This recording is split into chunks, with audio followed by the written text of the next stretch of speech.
Big Ray's Ball Cards. One of the loyals, first in the live chat. Appreciate you being here, Big Ray. Hopefully you're having a great day. Got to get this totally lined up here.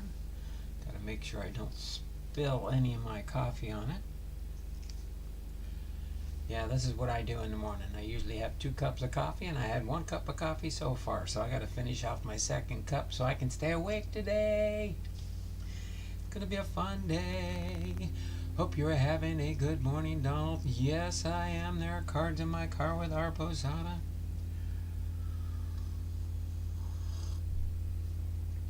This is my favorite cup of coffee of Java in the morning. As you can see, hold on a second. Let me get this. Let me get it centered on the camera here.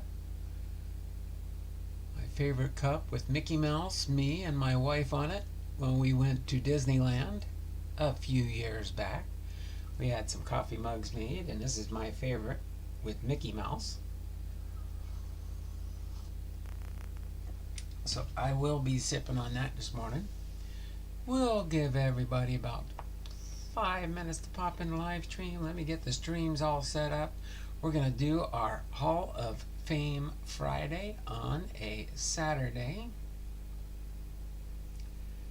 I got to get over to the right stream first here.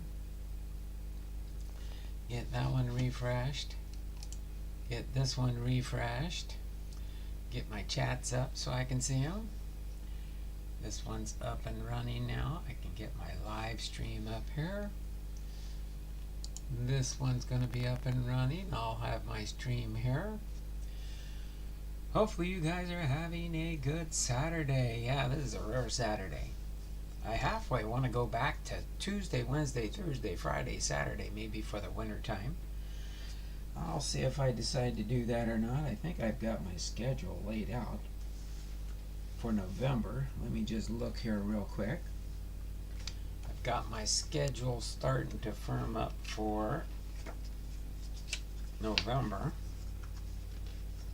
since we're almost done October here soon. Roger Hornsby today. Tuesday will be our end of month giveaway for the 31st, and yeah, maybe we'll leave Saturdays open. Saturdays might be open. There'll be an open live stream.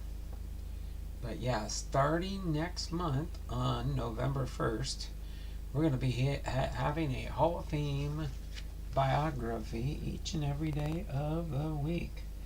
Tuesday, Wednesday, Thursday, Friday. That's going to be fun. So you'll be hearing more and more from me.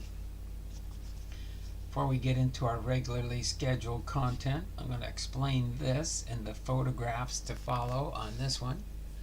This was a memorial service I went to yesterday. My next door neighbor's husband passed away on September 20th of last month. They just had his memorial service yesterday, and that's why I wasn't able to be here yesterday for everything that we had scheduled. Let me get this up and running here. Let's see, what time did we go? 11:09. So that means at 11:14 we'll get going with our content. We'll see how many people showed up. We will have two trivias today. We'll have Fridays, and then we'll have our weekend trivia. So you will get points toward November's giveaway if you're hanging out here and can answer the trivia questions right. And I believe Hunter was asking me yesterday if I was having some trivias. Or not yesterday, the day before. We're doing good. We've got 5 thumbs up. 6 people watching, so make sure you thummies up, thummies up, thummies up in the chat there.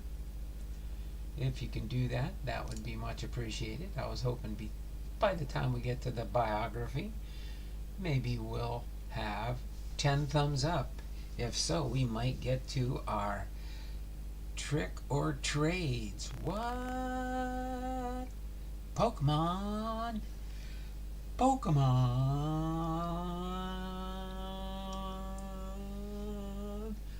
PoKeMoN! We'll see what happens. We'll see. We've got 6 thumbs up. If we get to 10, we might dive into a little bit of trick or trades. For lack of a better title, that's what I gave it. And you'll see what I'm talking about there. But for our content today, Hall of Fame Friday on Saturday, episode 140, Rogers Hornsby is right here with his Hall of Fame card, followed by a Fairfield Friday on this being a Fairfield Saturday. And then if we get to the 10 thumbs up in the chat, we will get to trick or trade.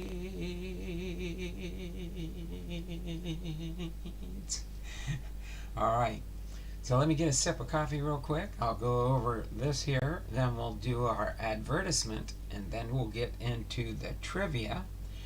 Then we'll get into the Rogers Hornsby. Then we'll get into the baseball and maybe trick or trades.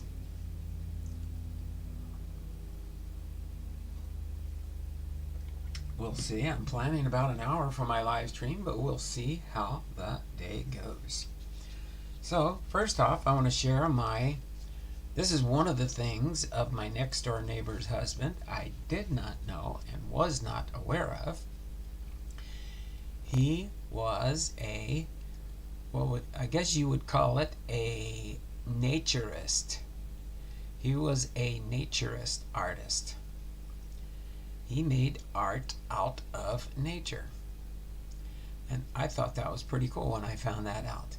They had these on a display table for people to have pieces of his art. Well, I decided to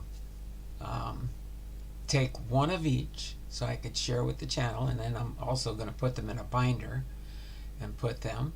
I'll show you the back. All the backs are the same, so there's no names for each art piece. But as it says on the back of the cards, in loving memory, Michael T. Johnson. We knew him as Mike, and we knew some of the aspects of his life.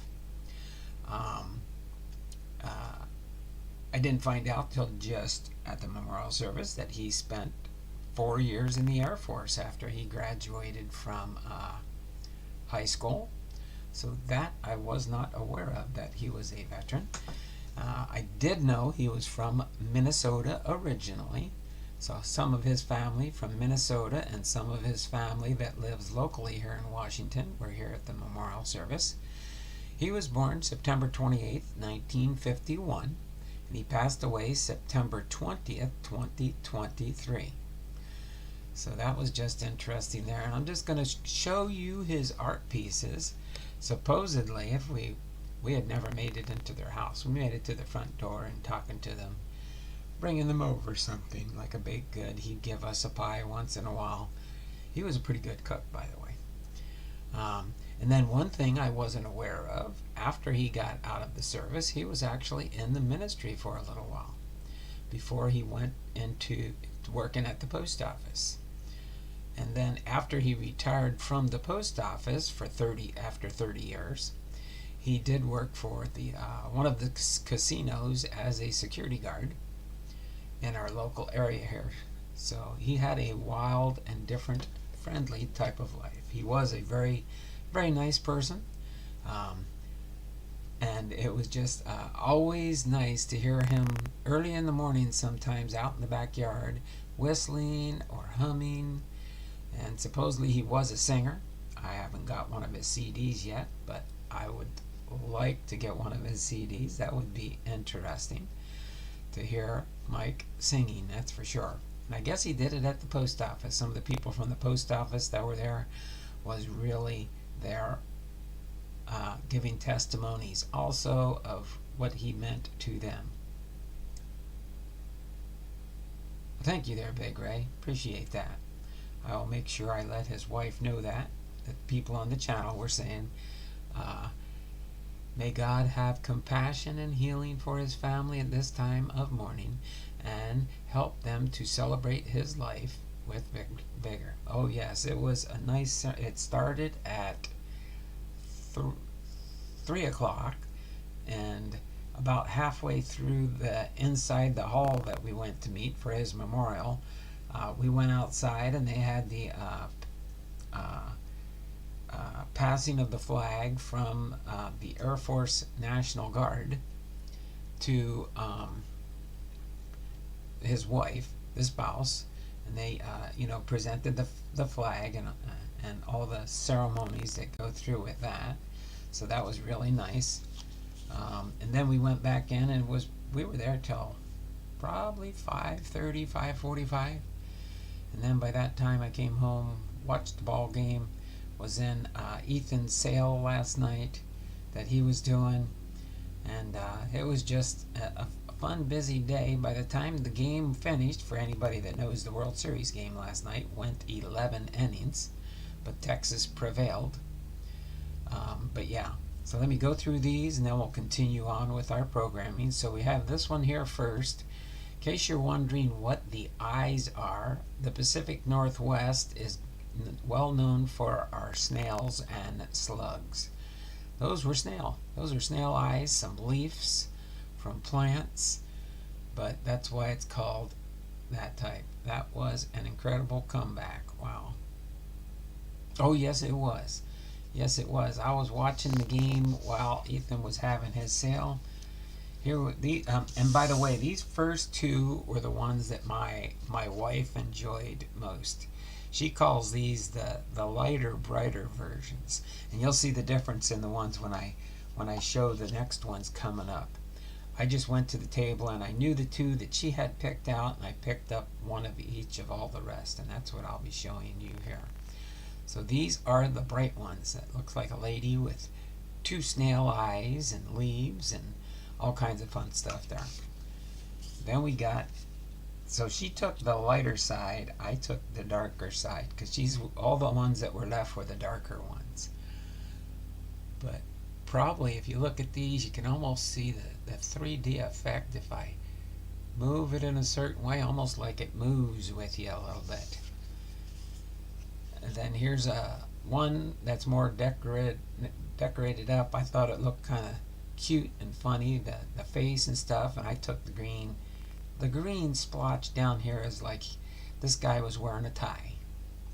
That's just I don't know what Michael's depiction was for sure. And this one's a darker side, kind of like a nighttime. Again, this one appears to be wearing a tie. Probably just the way he liked to do these types.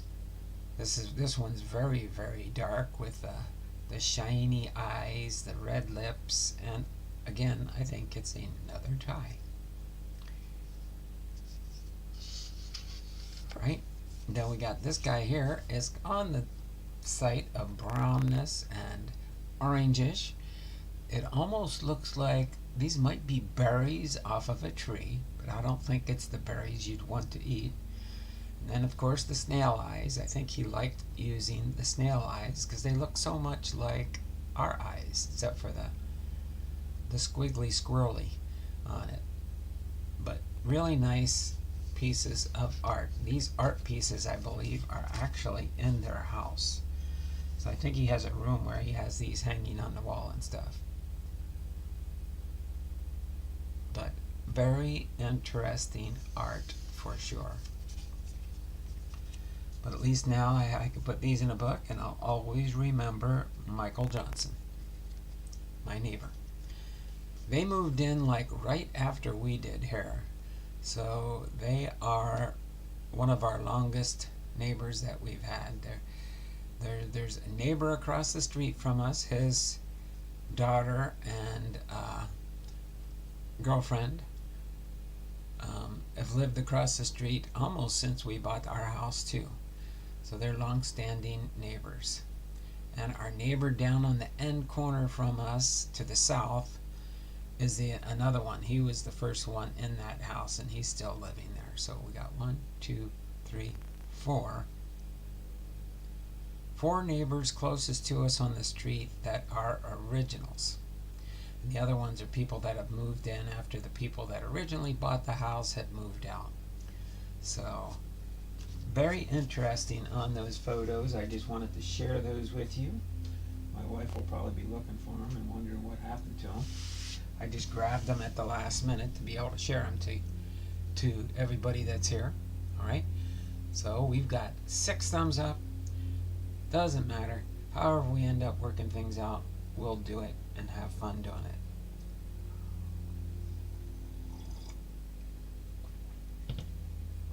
I will sip on my coffee as we continue to progress through our planned events.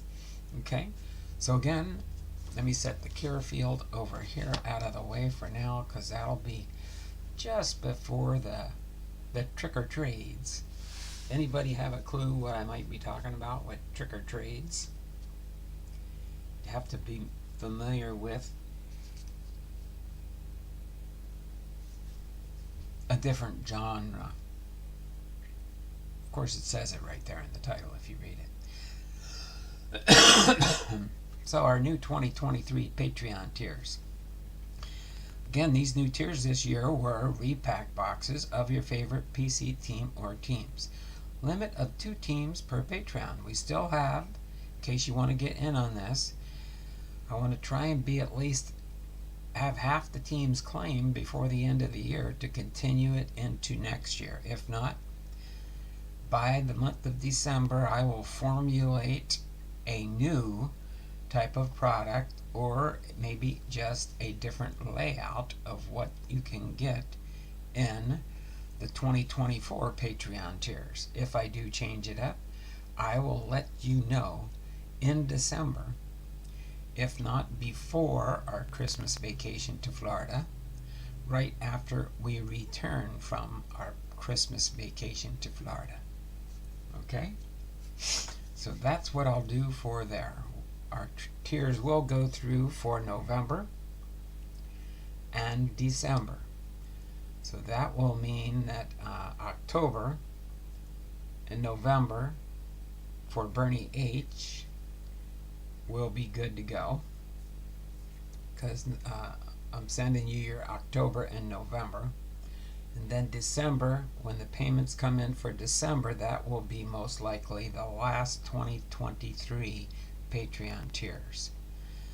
So I'll put up a new announcement for the new 2024 Patreon tiers and what they'll be structured to if I decide to switch it up a little bit. Okay? So that's what we're going to do from there.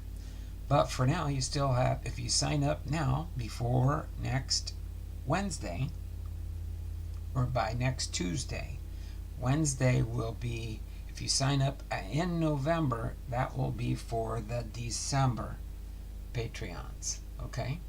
So I just wanted to clear things up there. When the payment comes in, it's actually for that month. So when the payments come in for this November, you will get November's Patreon.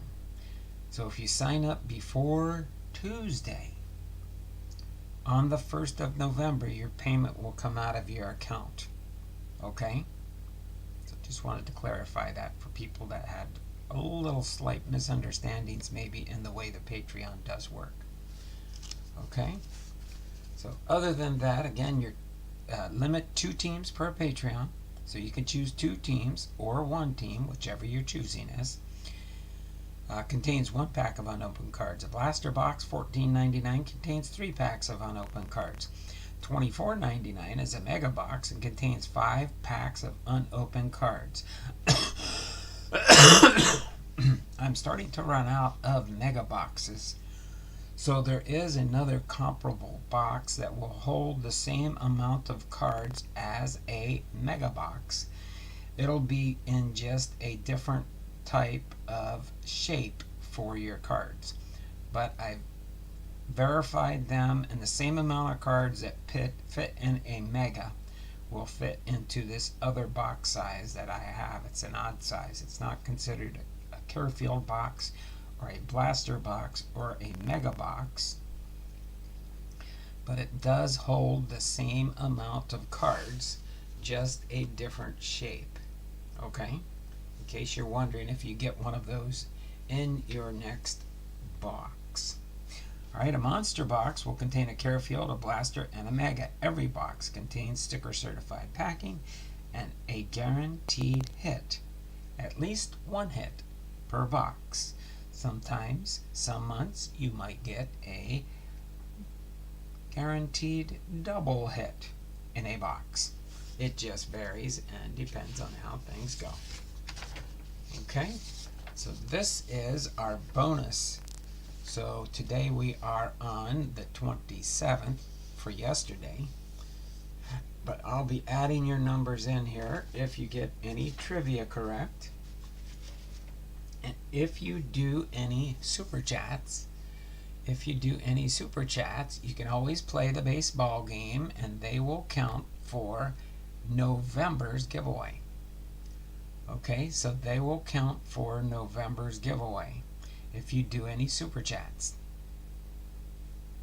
Alright, Cards in My Car with R. Posada said he's back. I didn't know you left. But thanks there, Cards in My Car with R. Posada.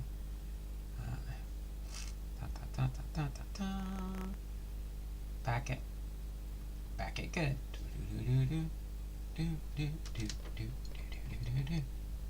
Sorry, that's not an earthquake. I was just dancing to my tune I was singing. Alright, so we will do our our trivia now. We will do our trivia next. Okay, so for yesterday, Friday, October 27th, our baseball birthdays were Ralph Kiner, Pete Vukovich, Del Rice, and Bip Roberts. Okay, there is going to be one answer. There will be one answer in this trivia, so let me get the start your guessing in the chat.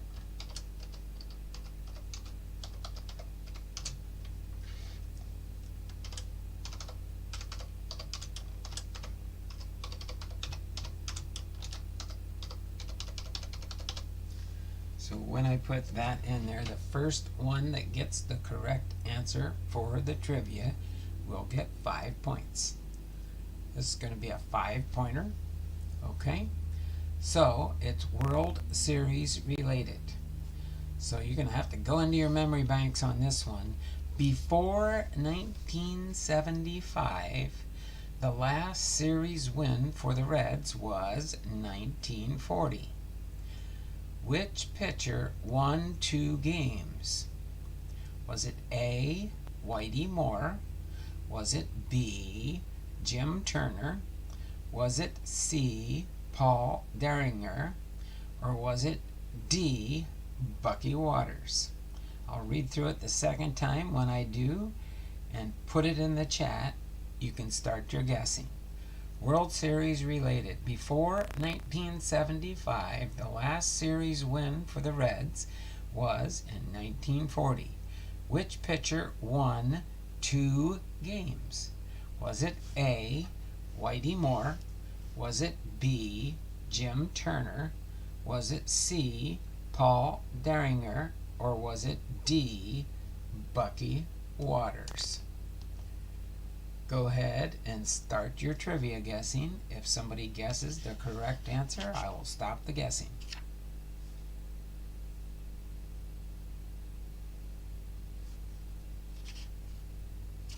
Okay.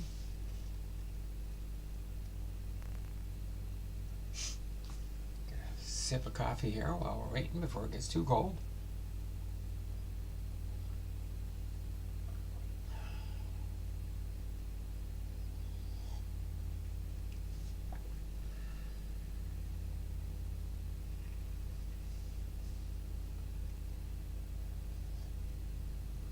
Stop your guessing. Bernie got it right.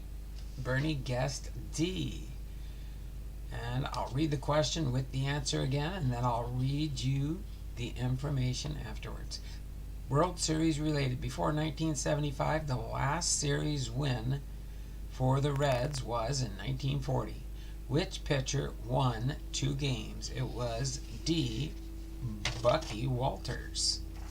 It was D, Bucky Walters.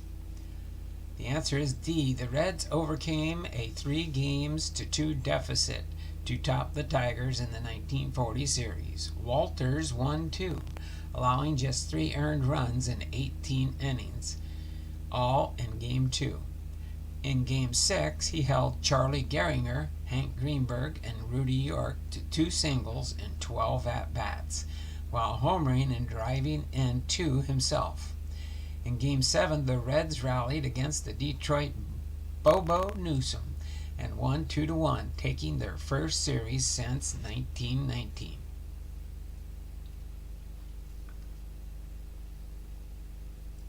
Boom.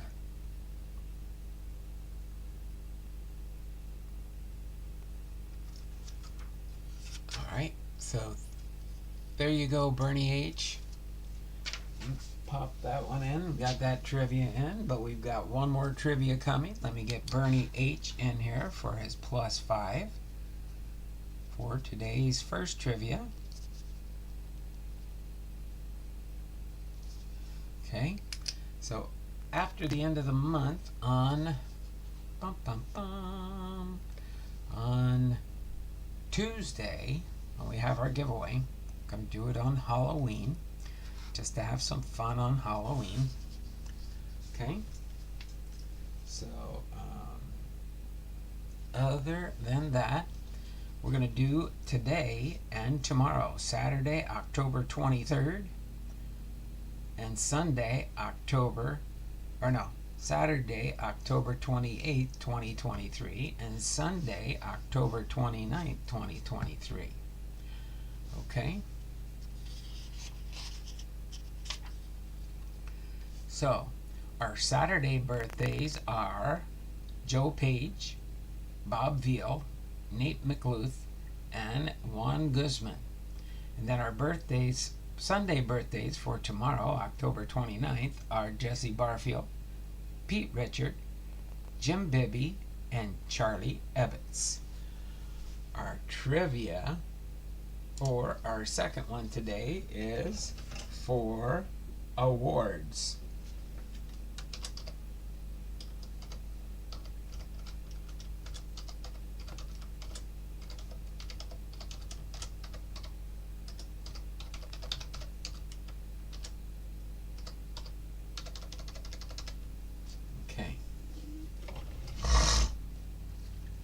So again, I'll read it through twice.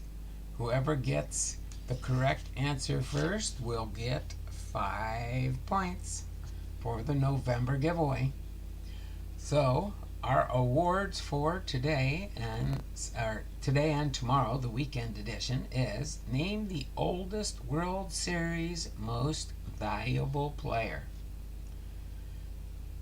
Is it A, Babe Ruth, B, Willie Stargell, C, Walter Johnson, D, Pete Rose? Okay, I'll read it through one more time, then I'll type it in the chat, and then feel free to give your guesses. Awards. Name the oldest World Series most valuable player. Was it A, Babe Ruth, B, Willie Stargell, C, Walter Johnson, or D, Pete Rose? Go ahead and start your guessing now.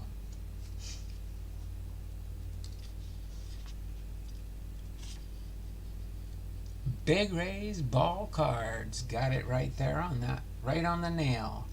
He said B, Willie Stargell. Okay, let me get you put in here, Big Ray, for a +5 here for the trivia.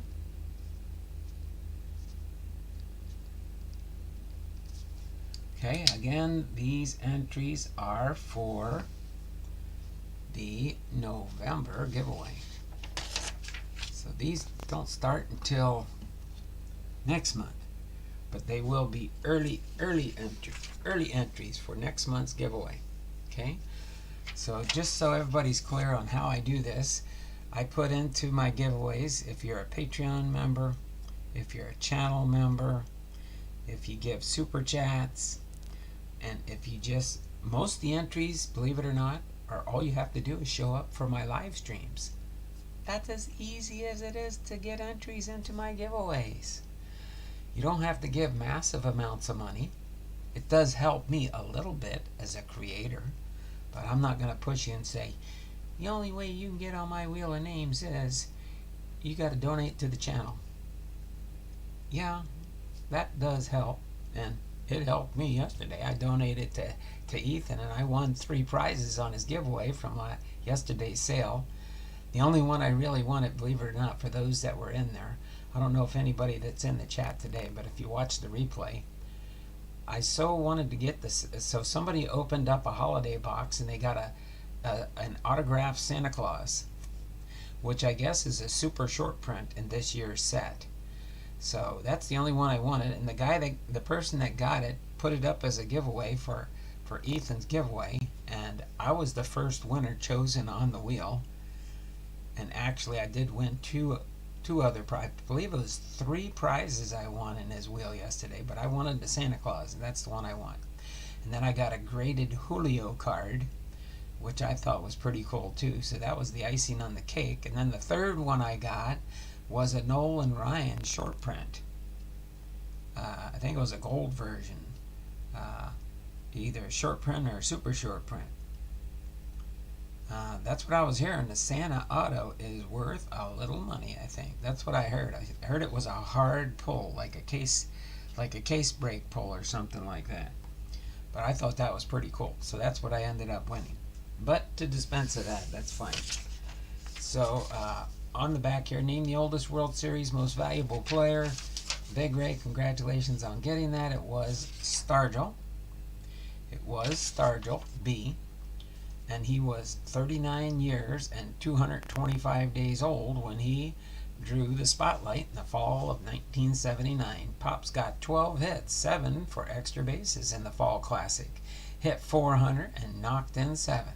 Trailing 3-1, the Bucks revived to pass the Orioles, outscoring them 15-2 over 3 games. Behind Scott McGregor, the Orioles took a 1-0 lead in Game 7. Stargell launched the go-ahead blow to right center with a man out, carrying the Pirates to a 4-1 victory. Oh, it was a 52 tops short print. Oh, okay. I knew it was something like that. I was like, that's cool though. Oh, I only saw it was Santa Claus, so I said I'd like to get that Santa Claus. My name got drawn first, and I said, Ethan said, what do you want, Donald? I said, I want Santa Claus. And I got Santa Claus, so it'll be in my Santa Claus binder. Yeah, I do have a Santa Claus binder. All right, so there we go. That is the awards. Name the oldest World Series most valuable player was B, Willie Stargell. Thanks there, Big Ray, for getting that right. So Bernie H. and Big Ray were the 2 big winners in the top 2 on my list here. Only because it goes alphabetically. Bernie H., Big Ray, Boomslang, Cali Jordan Squad, Cards in My Car with R. Posada, Center Hill Cards, Chuck Dupree, Cops, Diamond Princess, Dragon Fan 10, Ethan Sports Cards and more, Faith Family and Sports, Firestarter Breaks, Frank's Card Corner, God is Great, Guru, and Echo Trivia. I think that's their new channel now. Jay Pylon, Jay's Mix, Kevin's Models and More, Lockin' 99, Left Behind Times, Maiden's World Wax, Matty Ice Card, Sensei Domino, Susie Vascal, The Card Father, Warcraft Ohio, Zach Sports Cards, Zoni, Brendan Hall of Fame, Steve Griffith, Hunter Buscher, Great Googly Moogly, Martin Family Memories, and Tater. Those are the ones that are my usual people that get entries into my monthly giveaway. I have the old 90s Santa cards, which were considered a tough pull back then. Oh, that's pretty cool. I think I've got some of that set, I'm pretty sure. But very, very cool. So let me put this away for now. We're done with this list and my Patreon tiers list. So we will move on with the programming now. and get into, finally, 35 minutes into the stream, we will get into Rogers Hornsby. So I'm going to put Roger down here front and center. Okay, you put Roger here front and center, and I have a little stack of some of Roger Hornsby's cards here. So we will share these cards after I go through the biography, that's for sure. I'm going to move that up there. Let me move that there. Let Donald Blomdahl poke out right between his cards. How's that sound? Alright, let me get a sip of coffee here to give me a little caffeine jolt. And we will get into Rogers Hornsby's biography for our next section. Anybody have any questions before I do start? Sunday trivia. Oh, Saturday and Sunday is the same. So the weekend trivia that I usually do on Fridays, so we did Fridays and we did Saturday, Sunday. Saturday and Sunday is on one trivia question. Okay, there, Big Ray. Sorry about that. On my little calendar set up on the weekend, it shows 2 days, so it showed the 28th and the 29th. Monday the 30th we'll do on Tuesday. So we'll have a trivia on Monday and a trivia on Tuesday. Monday's trivia on Tuesday will be worth more points. I think it's going to be a 7-pointer. Yeah, it's going to be a 7-pointer, and then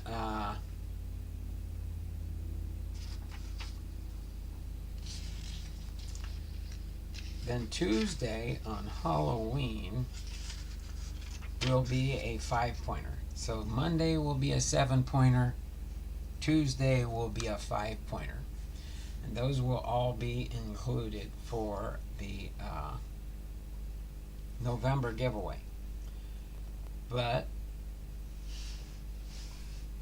And then we'll also be doing the EOMGAW on that day. Okay. So I was talking to get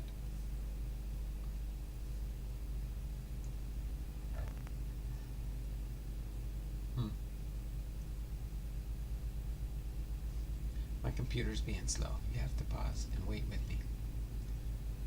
I'm at work for a couple more hours. Just popping in to say hi. Oh, no problem, Chuck. No problem, Chuck. If you have a chance, you can watch the replay later. We had some fun earlier in the stream. Appreciate it. Thummies up, thummies up, thummies up for me. I don't know why my computer is being so... Let me try this again. Oh, there we go. It was just stuck in a loop. I just did another refresh and it popped right up here. Okay, so we're going to get into Rogers Hornsby's.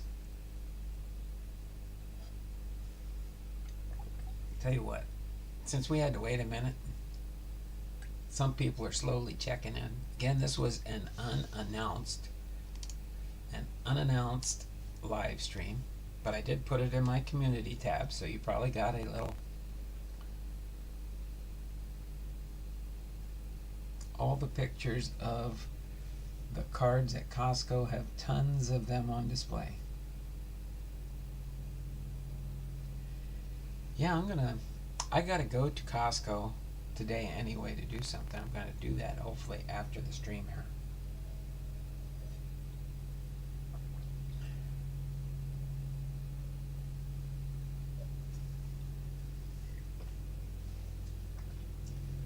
Now is this...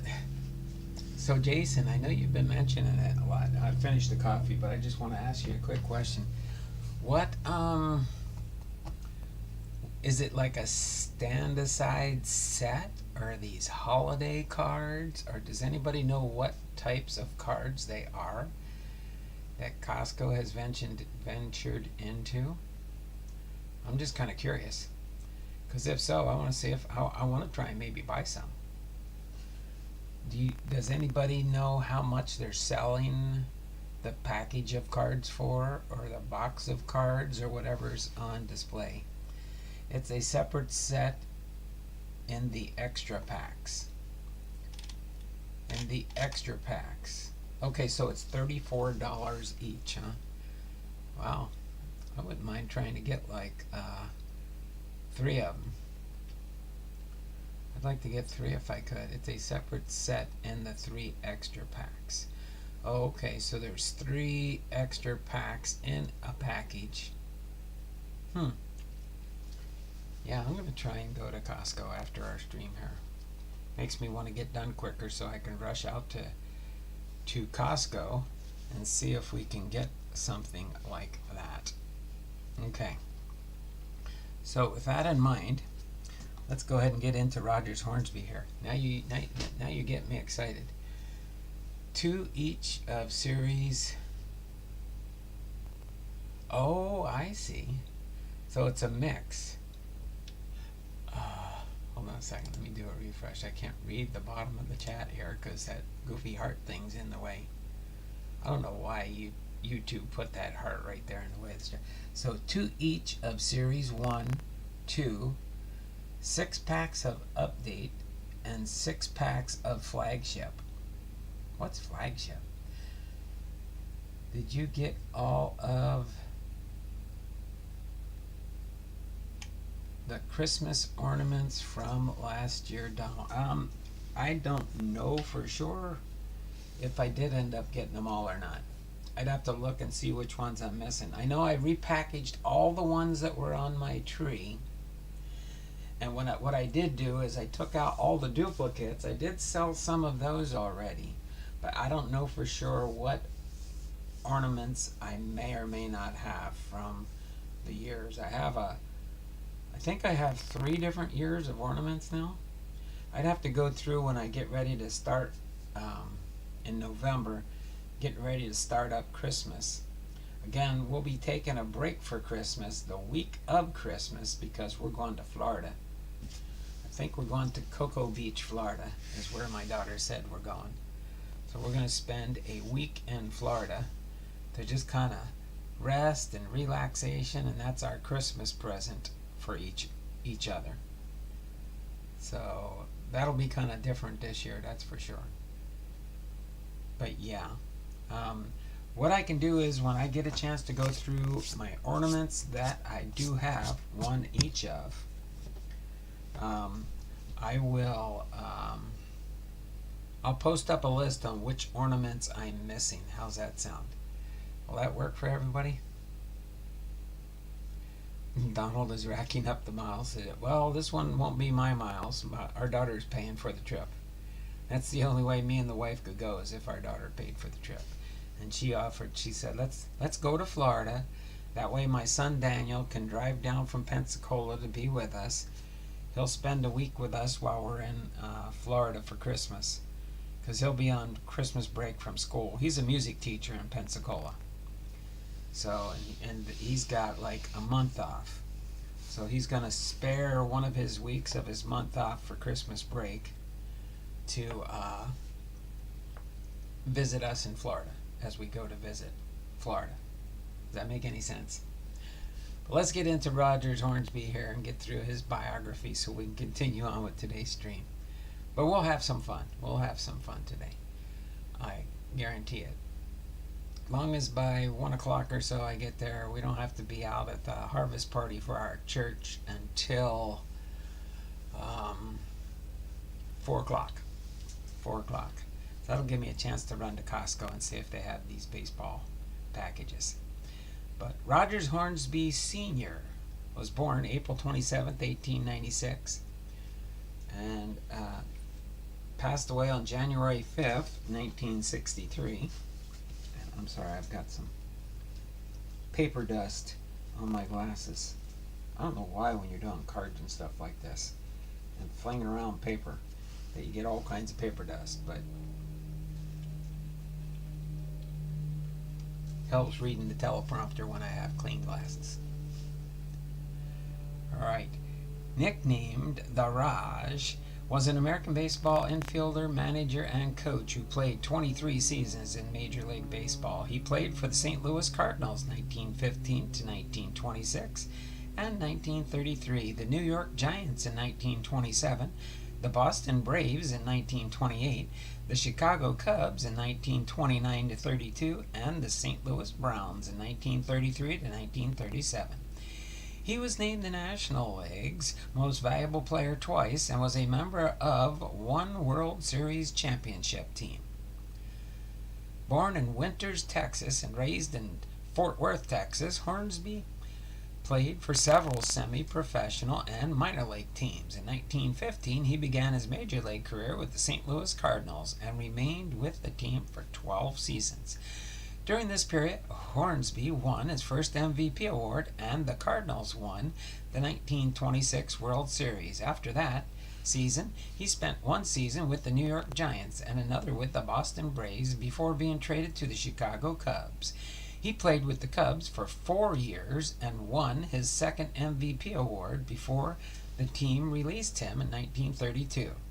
Hornsby resigned with the Cardinals in 1933 but was released partway through the season, effectively ending his career as a full-time player.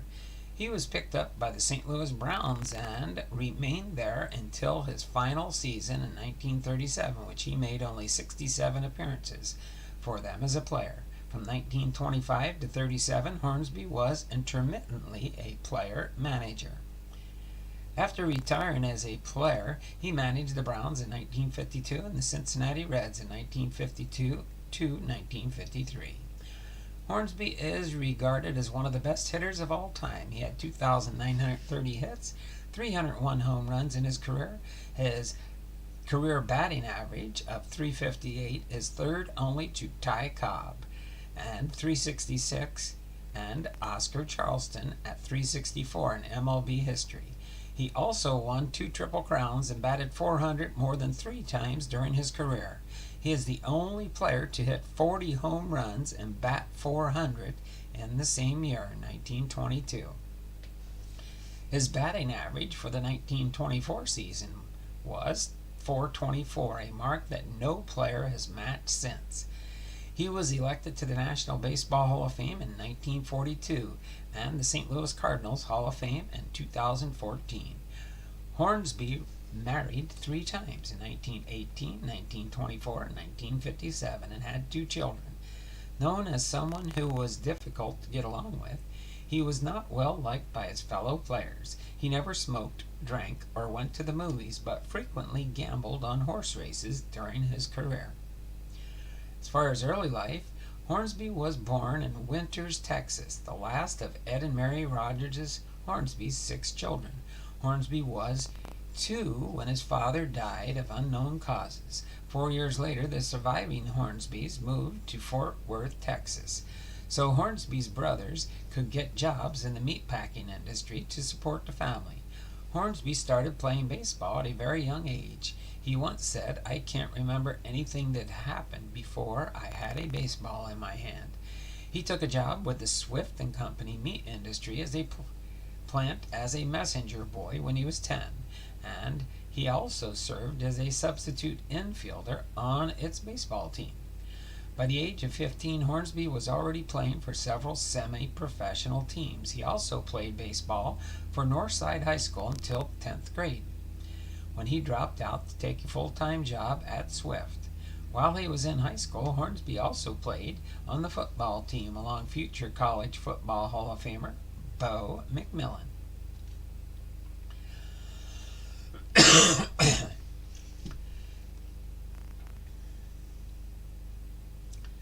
As far as his minor league career, in 1914, Hornsby's older brother, Everett, a minor league baseball player for many years, arranged for Rogers to get a tryout with the Texas League Dallas Steers. He made the team, but was released 2 weeks later without appearing in a game.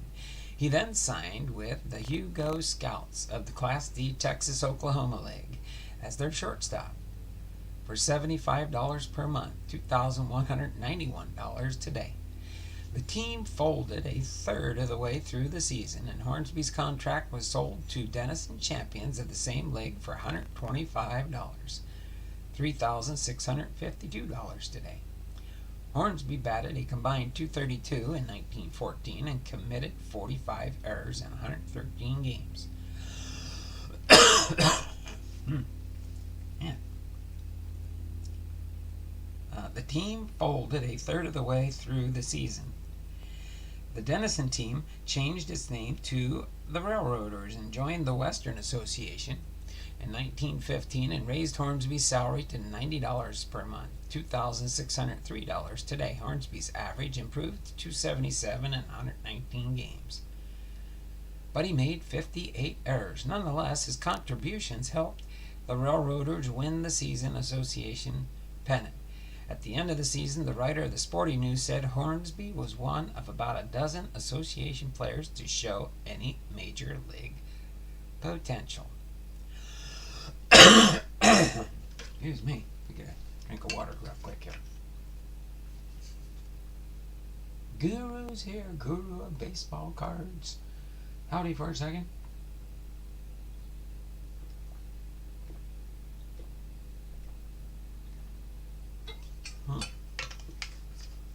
Alright. So as far as St. Louis Cardinals in 1915 to 1990, Hornsby came to the attention of the Major League St. Louis Cardinals during an exhibition series between that team and the Railroaders in spring training in 1915. Cardinals manager Miller Huggins told his only scout, Bob Connery, to look for major league players to fill the roster of their financially struggling National League team. In September, the Cardinals purchased Hornsby's contract from Denison and added him to their major league roster. Although his only professional baseball experience had been Class D, Hornsby's first game came on September 10th, when he relieved Al Butler at shortstop in a 7-1 loss to the Reds. 3 days later, he started a game, and he got his first hit the next day against Ruby Marquardt of the Brooklyn Robins. Hornsby finished the season with a .246 average and 57 at-bats, while the Cardinals finished in 6th place in the National League. At only 19 years old, Hornsby was the 4th youngest player in the National League that year. The Cardinals picked up Roy Corhan from the San Francisco Seals of the Pacific Coast League to play shortstop in 1916, making Hornsby one of 3 candidates for the position. Hornsby's great performance in spring training, a shoulder injury to Corhan, and poor hitting by Butler meant Hornsby was the starting shortstop on opening day. He had both runs batted in the Cardinals' 2-1 victory over the Pittsburgh Pirates that day. On May 14th, he hit his first major league home run against Jeff Pfeiffer of Brooklyn. He rotated among infield positions, being finally settled in at third base for much of the second half of the year. Late in the season, he missed 11 games with a sprained ankle. He finished 1916 with a .313 average, 4th in the National League, and he was one short of the National League in triples with 15. Hornsby returned to the shortstop position in 1917 after Corhan returned to San Francisco and Butler was released. After playing nearly every game throughout the first month of the season, Hornsby was called away from the team on May 29th after his brother William was shot and killed in a saloon. ROGERS attended the funeral on June 1st and returned to the Cardinals on June 3rd, finishing the season without missing any more playing time. His batting statistics improved from the previous season. His .327 batting average was second in the league, and he led the league in triples, total bases, and slugging percentage. Many baseball players were drafted to fight World War I in 1918, but Hornsby was given a draft deferment because he was supporting his family. During the off-season, Miller Huggins, unhappy with the Cardinals' management, left the team to manage the New York Yankees, and he was replaced by Jack Hendricks, who managed the Indianapolis Indians to a pennant in the American Association the previous year. Hornsby lacked confidence in Hendricks' ability to run the Cardinals, and the two men developed animosity toward each other as a result of Hornsby's growing egotism and fondness for former manager Huggins. Under Hendricks, Hornsby's batting average dipped to .281 and had problems off the field too. On June 17th, Hornsby hit the St. Louis resident Frank G. Rowe with his Buick when Rose stepped out in front of traffic to cross at an intersection. Rose sued Hornsby for $15,000, $291,836 today, but Hornsby eventually settled for a smaller, undisclosed amount, and the case was dismissed. He was still among league leaders in triples and slugging percentage in 1918, but after the season ended with the Cardinals in last place, he announced that he would never play under Hendricks again. Partially due to Hornsby's complaints, Hendricks was fired after the season and replaced by Branch Rickey, the president of the Cardinals. In 1919, the Cardinals required Doc Lavin Rickey and converting Hornsby into a second baseman.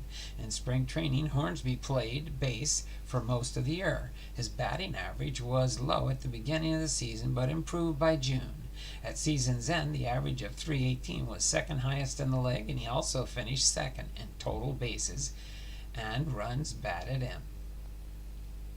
In 1920 through 1926, in 1920, Rickey moved Hornsby to second base, where he remained for the rest of his career. He started the year with a 14-game hitting streak. On June 4th, he had 2 triples and 2 RBIs as the Cardinals defeated the Chicago Cubs 5-1, a game that ended future Hall of Famer Grover Cleveland Alexander's 11-game winning streak. Hornsby finished the season with the first of 7 batting titles by hitting .370. He also led the league in on-base percentage .431, slugging percentage .559, hits .218, total bases .329, doubles .44, and RBIs .94.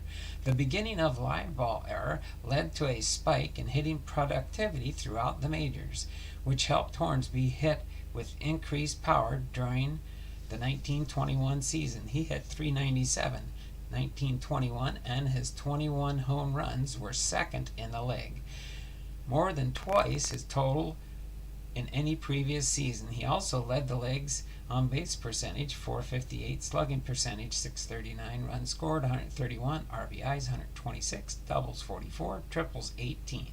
The Cardinals held a special day in Hornsby's honor on September 30th before a home game against the Pittsburgh Pirates. And they presented Hornsby with multiple awards before the game, including a baseball autographed by the President of the United States, Warren G. Harding. The Cardinals beat the Pirates 12-4 that day as Hornsby hit a home run and had 2 doubles. By the 1922 season, Hornsby was considered a big star, having led the league in batting average, hits, doubles, runs batted in multiple times. As a result, he sought a 3-year contract for $25,000 per season. After negotiating with the Cardinals management, he settled for a 3-year deal at $18,500, which made him the highest paid player in league history to that point. On May 8, 2023, Hornsby suffered an injury in his left knee in a game against the Phillies when he turned to make a throw. He returned 10 days later, but the injury lingered, and he was removed from the game against the Pirates on May 26 to be examined by Robert Hyland, the Cardinals physician. Hyland had Hornsby's knee placed into a cast for 2 weeks after he returned to the Cardinals.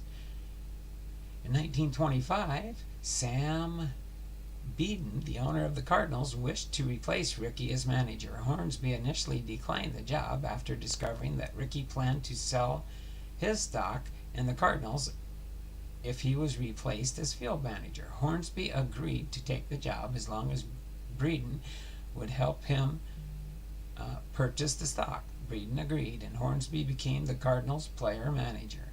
Hornsby finished the year with the second Triple Crown when he combined a .403 batting average with 39 home runs and 143 RBIs in 138 games. He bested teammate Jim Bottomley in the batting race for nearly 40 points.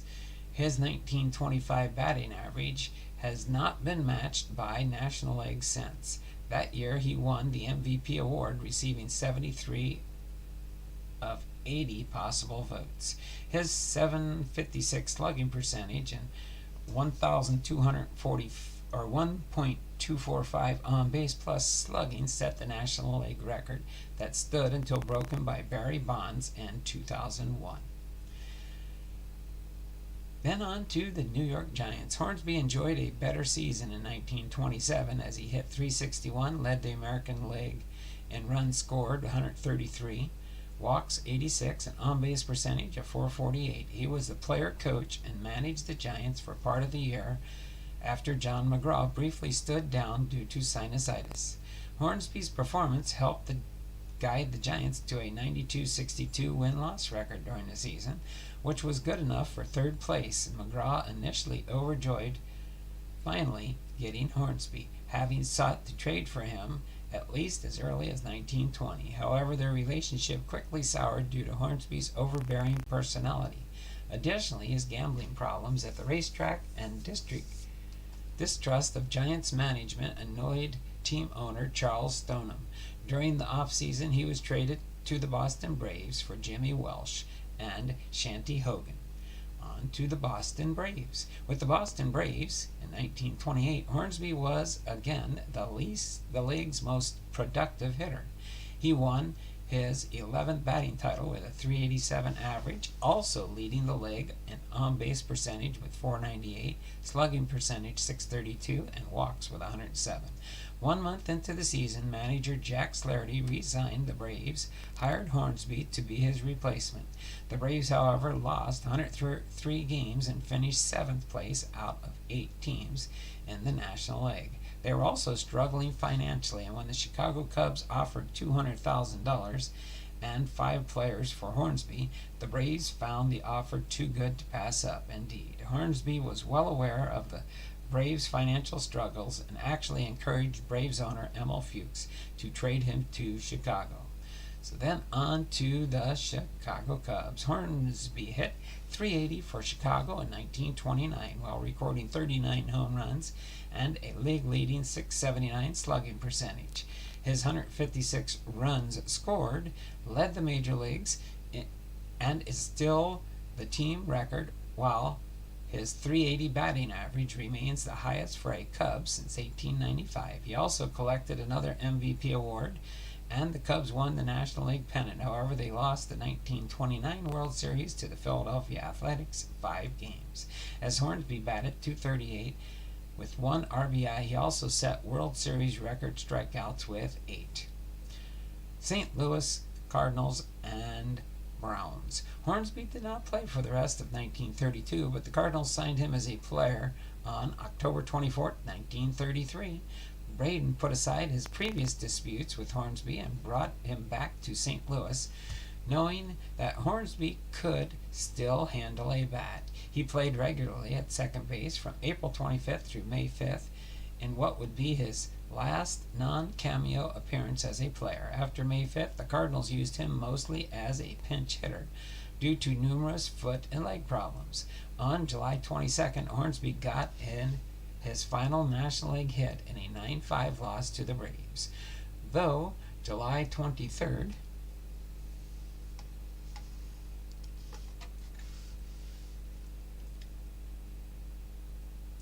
Hornsby was batting .325 with 2 home runs and 21 RBIs. However, that day the Cardinals waived him by this time to the Cardinals, and were 5th place and long out of the pennant race, and Braden was concerned that Hornsby was no longer able to play regularly. Hornsby was claimed by the last place St. Louis Browns of the American League on July 26. The Browns immediately named him player manager. Bill Kelfer had just resigned as manager, and Browns owner Phil Ball wanted Hornsby as a replacement. It would be one of Ball's last acts before his death in October. Hornsby appeared in 11 games for the Browns. He had 3 hits, including a home run and 9 at-bats. The Browns finished in last place in the American League. That year, Hornsby began operating a baseball school in Hot Springs, Arkansas, which he ran on and off between 33 and 51 with various associates. He played in a total of 57 games in 1933. As far as later in his baseball career, following his release from the Browns, Hornsby was unable to retire because he had lost so much money gambling over the years. He signed as a player coach with the Baltimore Orioles of the International League in 1938 before leaving them to play and manage the Chattanooga Lookouts of the Southern Association for the rest of the season. Hornsby then returned to the Orioles to manage them in 1939, but he did not return to the club the following season. Halfway through 1940, he signed to manage the Oklahoma City Indians of the Texas League. Hornsby led them from last place to the Texas League playoffs, where they fell to the Houston Buffaloes in 4 games. In November, he became the general field manager of the Fort Worth Cats, also of the Texas League. Fort Worth finished in 3rd place and made the playoffs in 1942, but they were eliminated in the first round by the Shreveport Sports. The league decided to suspend operations for the duration of World War II in 1943. In February of 1944, Hornsby signed as a player-manager with the Veracruz Blues, the Mexican League, for the coming season. Hornsby won 2 games, inserting himself as a pinch hitter in the 9th inning, including one occasion in which he drove in 3 runs with a bases-loaded double. His tenure in Mexico ended after only 9 days. However, owing to financial differences between the team and owner Jorge Pascal, Hornsby announced, "I am perfectly willing to keep my own agreements if the other fellow keeps his. But in this case, it's hopeless. I found out that I'd even have to pay my expenses on road trips, and that's unheard of. The management finally consented to pay my expenses, but there were many other matters to iron out. I finally just gave up." All right.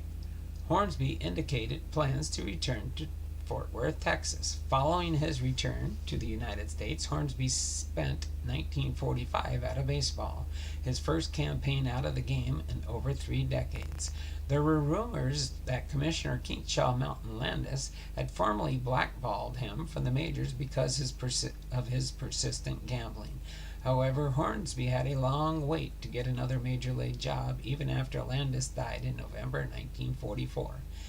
He did some commentary for radio stations, WTMV in East St. Louis, Illinois, serving as a spring training hitting instructor for the Chicago White Sox in 1946, the Cleveland Indians in 1947, and became TV announcer for the Chicago Cubs in 1949. Hornsby did not become manager or coach until 1950, when he was hired to manage the Texas League's Beaumont Roughnecks. He led the Roughnecks with his pennant, but they were swept in the first round of the playoffs by the San Antonio Missions. The next year, in 1951, managed the Seattle Rainiers of the Pacific Coast League.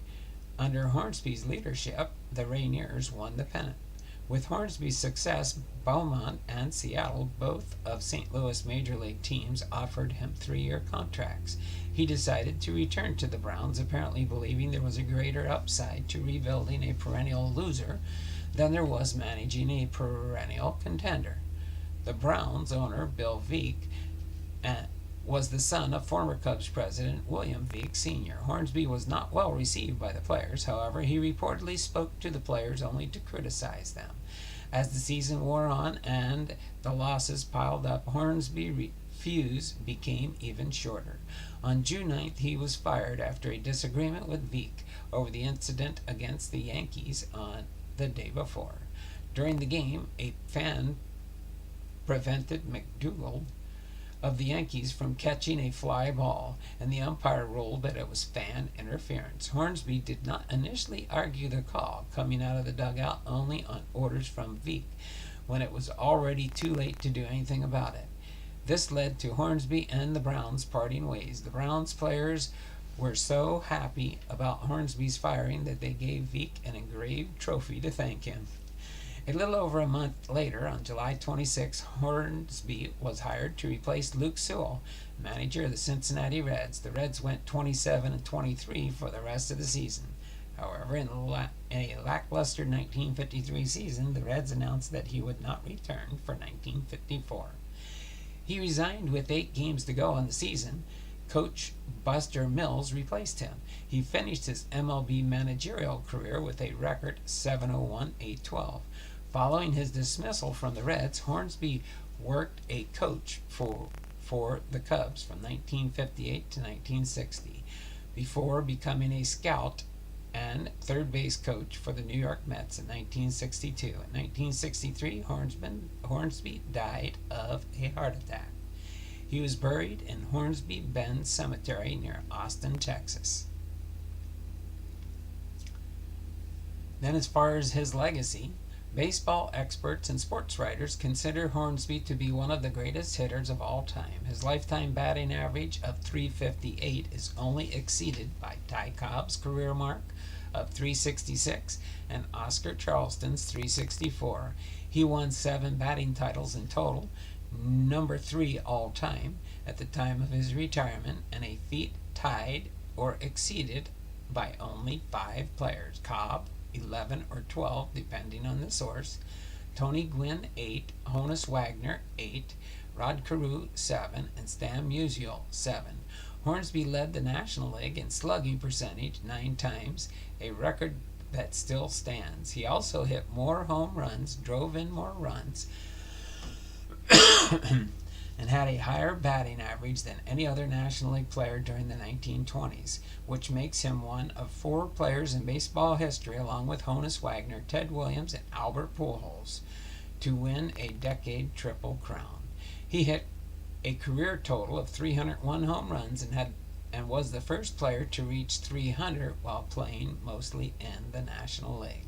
His 264 home runs as second baseman was a major league record for that position. Joe Morgan surpassed him in 1984. Hornsby was also a very consistent hitter, whether he was playing at home or on the road.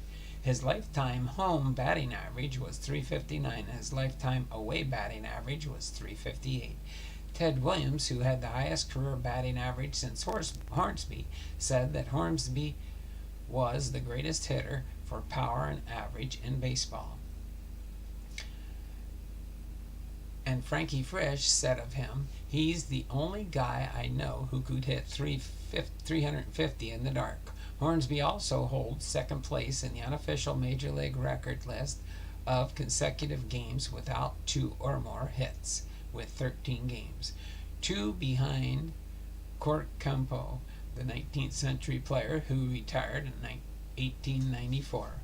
Hornsby is the only second right-handed batter in history to hit over 400 3 times, and he is considered, according to the Los Angeles Times, to be the greatest right-handed hitter in history.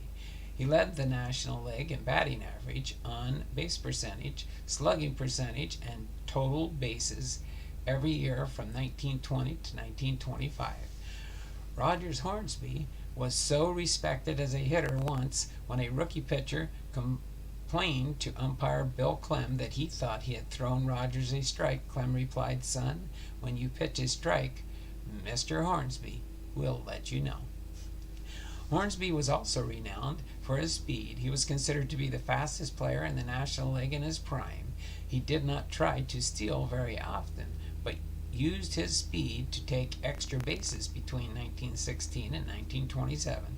Hornsby had 30 inside-the-park home runs and led the league with 17 triples in 1917, 18 triples in 1921, and he had 20 triples in 1920. As far as his personal life, on September 23, 1918, Hornsby married Sarah Elizabeth Martin, who he had known since he played in the Denison Railroaders in Philadelphia. They had a son, Rogers Hornsby Jr., on November 15th. Rogers died in a plane crash on December 23, 1949, near Savannah, Georgia. During 1922, he began seeing Jeanette Pennington Hine, who was married to an automobile supply salesman named John Hine. On June 12, 1923, Hornsby divorced Sarah, and Hine divorced her spouse in 1923 as well. The two were married on February the 28th, 1924. As a result of the divorce, Sarah took custody of Rogers Jr.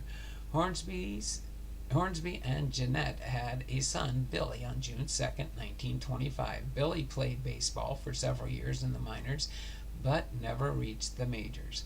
Hornsby and Jeanette became estranged in December 1944, and Hornsby began seeing a woman named Bernadette Harris, whom he called his personal good friend and secretary in 1945.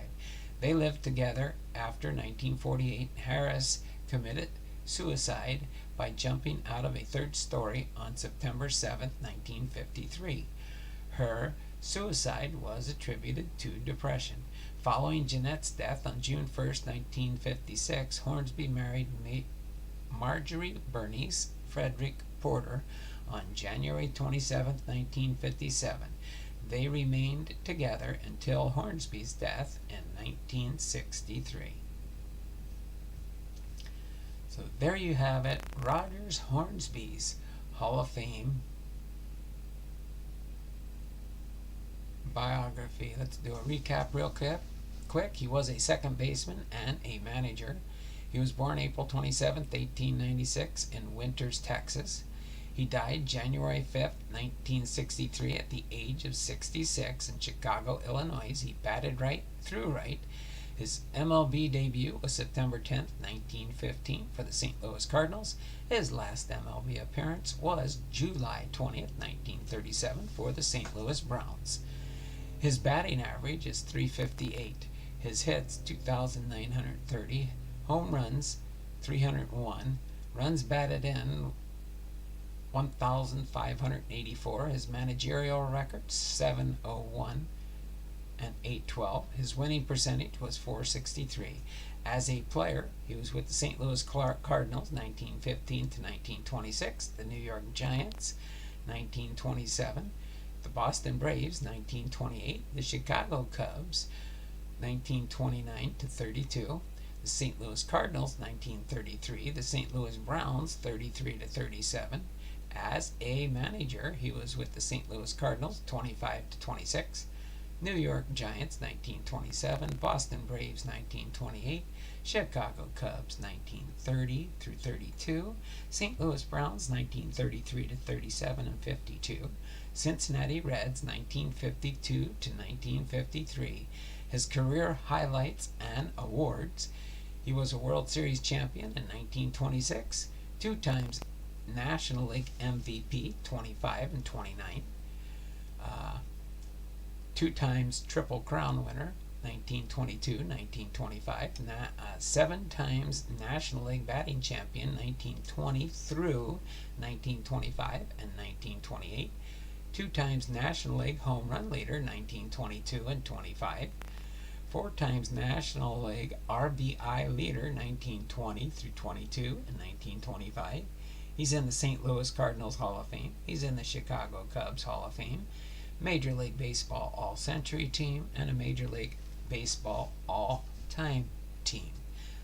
Member of the National Baseball Hall of Fame, inducted in 1942 with 78.1% on his 5th ballot.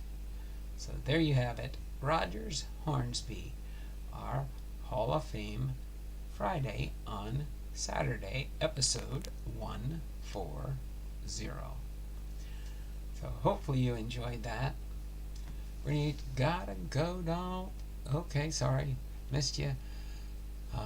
Headed to my mom's for the rest of the day. Have a great rest of your evening. Thank you there. Appreciate that. What time we at here now?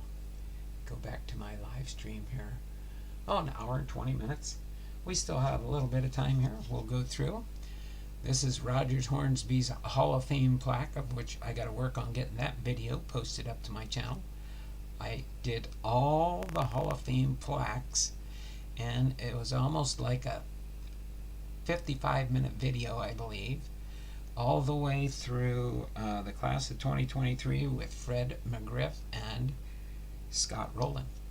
So we will have that. I'll be able to show you where the other plaques will be going in the years to come, like 24 and then 25 with Ichiro. And they told me an interesting fact that I'll share in that video when we get to that. But yeah, Rogers Hornsby's National League batting champion 7 years, 1920, 25, and 28. Lifetime batting average 358, just like it says in the biography. National League history hit average 424 in 1924, 20th century major league record. Manager, 1926 world champion. St. Louis Cardinals most valuable player, 1923 and 29. Awesome there. We'll go through some of his cards I've got. Not a bunch, I think 1, 4, 5, 6, 7, 8, 9, 10, 11. Oh, that one isn't the... Oh yeah, that is a serialized one. We'll get to that in a minute here. We'll go through each one. I'll give you a highlight on each one here. This is card number 6 from a 2013 Panini Cooperstown card. Rogers Hornsby. This is a Diamond Kings Rogers Hornsby, St. Louis, from a 2019 Panini Donruss. This is an older one, Topps Collector Series, all-time record holder, Rogers Hornsby. This is from a 1985 Topps card. Okay. Then we have another Panini here. This one is a which one is this? I'm trying to see the year. Where are you hiding? 2012 Panini Cooperstown card. And this is an older one, a Swells card, Rogers Hornsby, baseball greats. This one is from 1990 Swell set. Okay. This one is almost identical cards, you can see here, but this one here on the top, you can barely read it here, but it says Major League Baseball 125th anniversary. So this is the base card, and this is the short print version from back in the day in what year is this card set? 1994.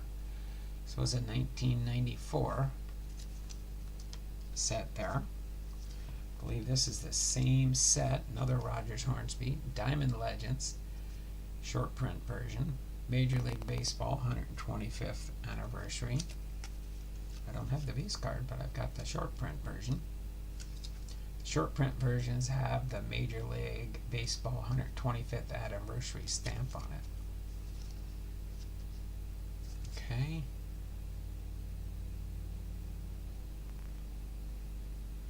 Yep, 1994 set, same one. And then we've got this one here is a Rogers Hornsby 2012 Panini product. Okay. This one here is the short print version, kind of like you'd call it these days, the sparkly one. This is 284 out of 299. Gotta actually put that one in my Hall of Fame.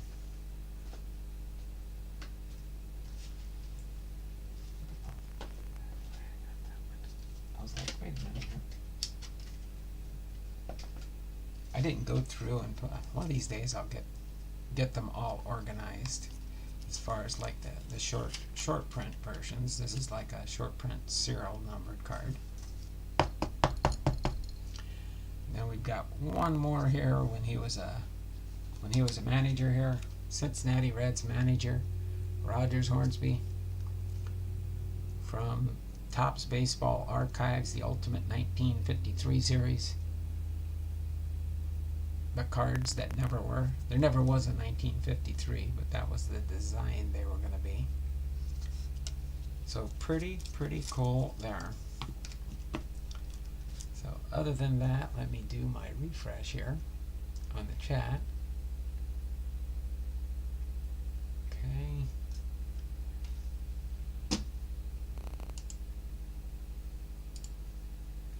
What do we got? We still got 3 people hanging out here for the fun stuff coming up.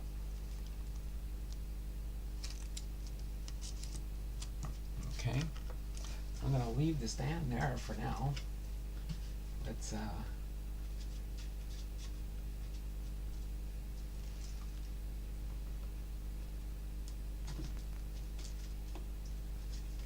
put these up here for now. I'll file those away. They were in my appropriate boxes. I have a Hall of Fame collection that is all my short prints, autographs, and relics in a separate box. So other than that, we're going to go into our last two stages. We have the Fairfield Friday on Saturday. Okay, what do we got? 12:34. Got to get rolling here. So this will give, oh, let me add this on to Lockin 99 for his +5. For these are considered family mail call packages. I give Jason 5 entries for each one of these boxes I open up, and it always gives me a repacking box for my Fairfield collection. Yes, I do save every one of these, and this one was packaged May of this year, May 2023. So this could have a newer pack in it. We never know. Ooh, this one's got a different one, that's for sure. We are empty now. I will throw that there for now. We've got a different pack. We haven't had one of these. A 92 Pinnacle.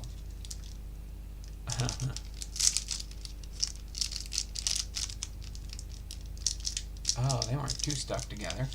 Series 2, 16 cards, 1992 baseball player cards. Wonder whose rookie cards we can find in this 1992 pack. Like those Pinnacle sets. We'll see what kind of card we get in this one. Okay, I think these are mostly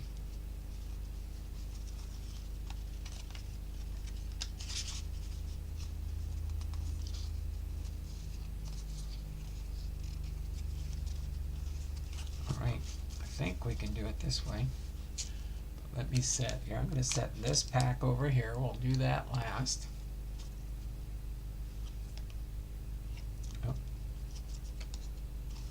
There we go. Oh, we got some more of those. I think I've got, where did I put those cards that you gave me? I think I set them away here somewhere. Gotta remember where I put them now. I think I've got them in a box somewhere. Just gotta remember where I stuck them.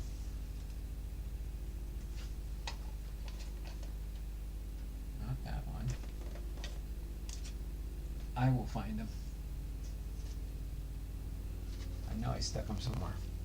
This is some of those all-star cards that you gave me. Milwaukee Brewers team card. Then we've got the all-star card for Corey Kluber. Okay. Let me see. I don't know. I think I can zoom this or this. Yeah, there we go. I can zoom it. Let's see what we get in here. For these guys, we got a Seattle Mariner, a Austin Cusino, and we got a Hernan Iribarren Milwaukee Brewers rookie card. So we'll put, let's see, we'll put these all-star cards here. Let's put my Seattle Mariners over here. How's that sound? All-star cards, if we get more of those, in our rookie cards, and then we'll put our bases over the side here. We got a green Daniel Johnson. That's like a color variation, green. Okay, then we got a Shane Bieber with the Cleveland Indians. Sport King, Joe Niekro. Phil Niekro is a Hall of Famer, but his brother Joe never made it in, right? Not Joe Niekro, just Phil. Phil Negro. Okay. We got Jose Orozco.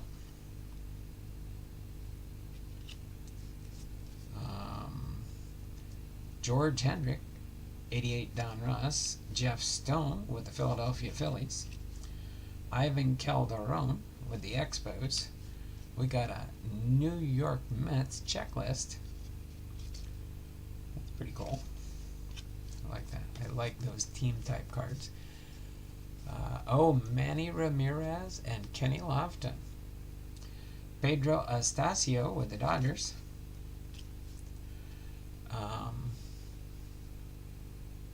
Is this for the 92 Pinnacle?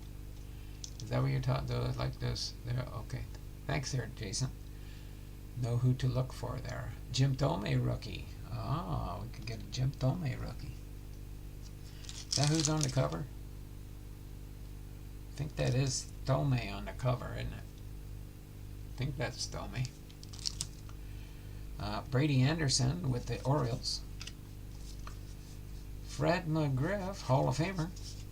There we go. We got another Fred McGriff here. It's a 4th year card, but still goes to my Hall of Fame collection.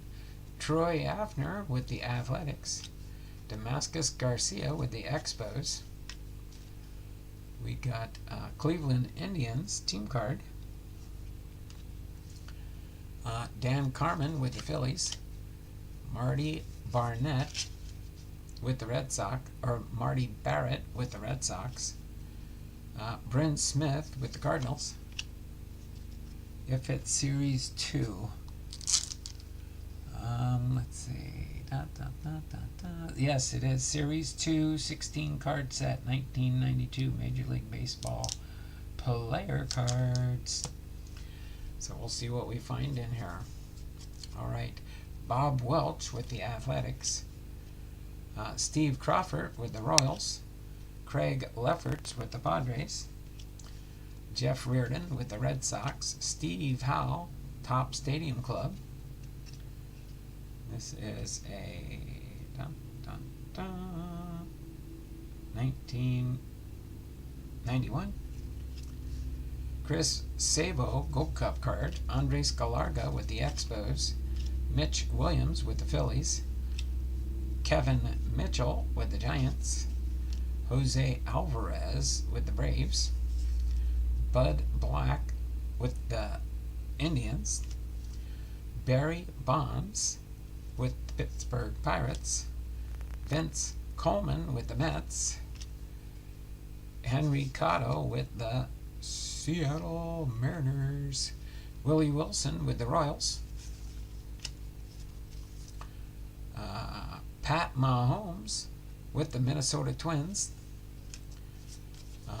Ted Higuera with the Brewers.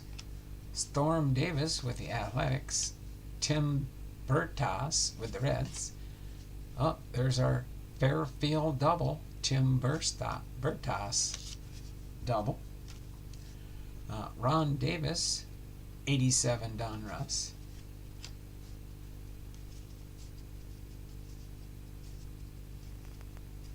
Oh, okay. Actually looks like Thome is probably Series 1 and Kent should be Series 2. Okay, but Manny Ramirez rookie. Mike Scioscia, All-Star. Chet Lemon with the Tigers. Jose Nunez with the Blue Jays. Jeff Hewson with the Expos. Wallace Johnson with the Expos. Robin Yount, Hall of Famer. There's our second Hall of Famer sighting for Robin Yount. 92 Flair.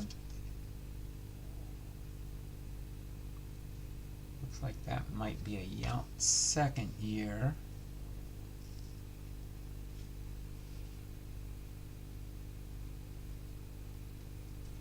Right, and then we've got Rafael Palmeiro with the Cubs. Wally Whitehurst with the Mets. Joey Reed with the Red Sox, and Pat Tabler with the Royals. Alright, so these here are our base cards. we've got our Hall of Fame rookie cards right here. Let me scooch these up just a little bit here.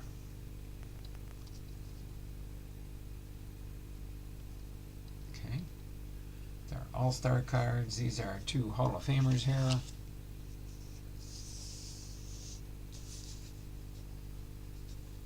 Two Hall of Famers. Our variation, our green border Washington Nationals card, and our base cards. Let me set this here. Put these base cards here. I'll double check them and see if there's any more hidden rookies in there. Alright.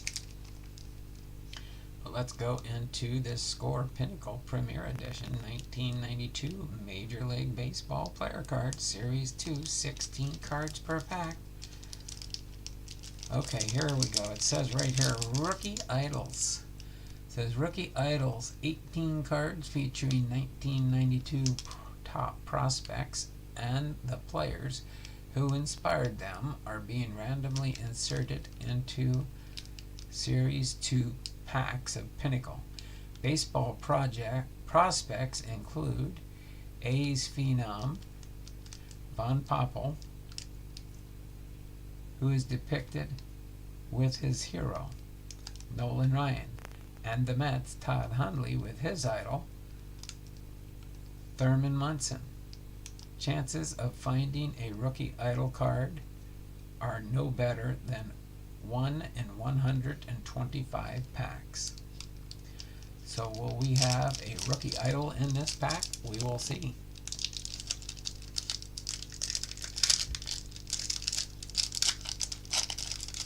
Alright, we'll see who we got in here. Bobby Bonilla on the back, and Benito Santiago on the front. Alright, we got a Benito Santiago, which is card number 615, the high number for San Diego. Benito Santiago. I'm going to put that one there. That's like an insert. We got Donovan Osborne, rookie prospect for the Cardinals. We've got Denny Neagle with the Pirates, rookie prospect. Oh, boom, the Idols. Oops, hold on. Got one more before that one. Got another rookie prospect, Todd Hundley with the Mets. Here we go. Sandy Alomar with Roberto Alomar.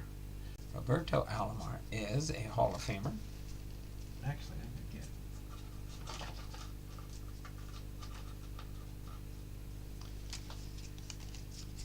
Roberto Alomar is a Hall of Famer with Sandy Alomar. Hall of Famer Roberto Alomar. Here we've got Hall of Famer Robin Yount.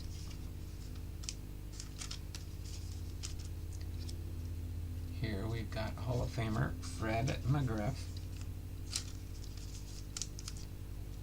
Okay. Let me get these over here like this. How's that sound? Yeah, there we go. They fit there on the screen much better now. Right, let's continue on here. Firestarter Breaks just popped in to say hi and give you a like. Can't stay long. Understand. Whenever you pop into somebody's stream, if you could stay for at least 5 minutes, then the viewership will stick in YouTube analytics. Again, at least 5 minutes when you come in. Jim Eisenreich with the Royals. Put these in here with the base cards. 1992 rookie prospect Pat Mahomes with the Minnesota Twins. Charlie O'Brien with the Mets.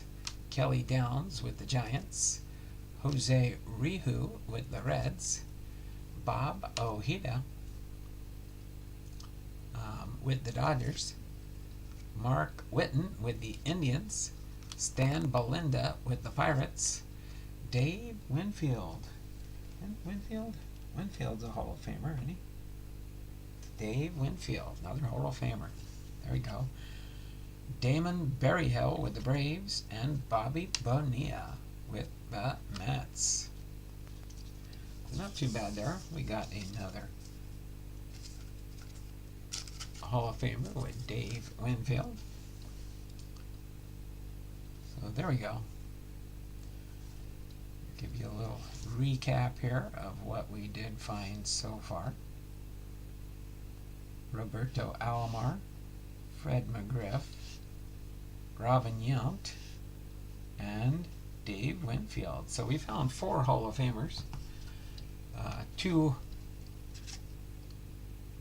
Seattle Mariners, Austin Cosino with a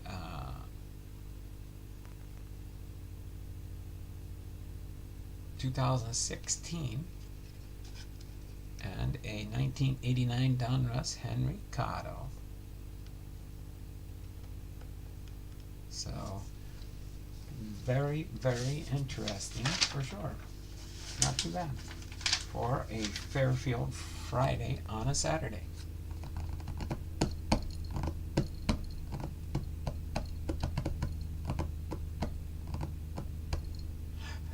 So other than that, that takes care of our Fairfield Friday. Thank you very much, Jason. All right, so I'm going to set these aside for now. And get my 2 Mariners sleeved up for now, especially the Bowman Chrome and the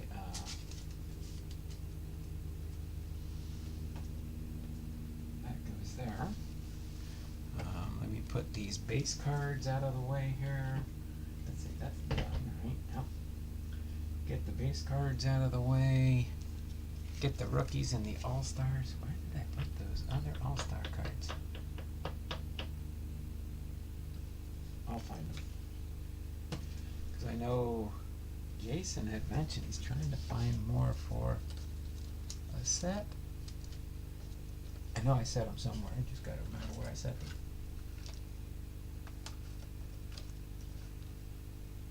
I will find them. But I will set them aside for now. They're probably over on my other table here. Okay. And then this variation, Benito Santiago. I'll put those as possible. There. And then the 4 Hall of Famers we'll put here. We'll leave this stand here for our last item of the day. And I'm already at, well, I don't think we'll do a lot, but we'll try it out. Is anybody interested in the tricks or trades? What? PoKeMoN on Don's Hall of Fame channel. But these are Hall of Famers. Those will go in my Hall of Fame collection. So, well, I ventured out, and the only reason I did it, I was like, why aren't people picking these up? Maybe there's a reason, but maybe there's not. But maybe people just didn't see them yet. So, without further ado, trick or trade. Trick or trade. Has anybody seen these out there?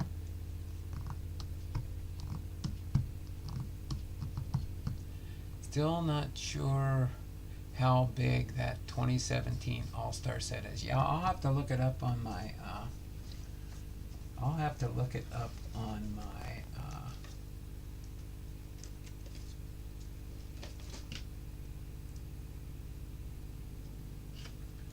I'll look it up on the trading card database, see if I can find out more information about that.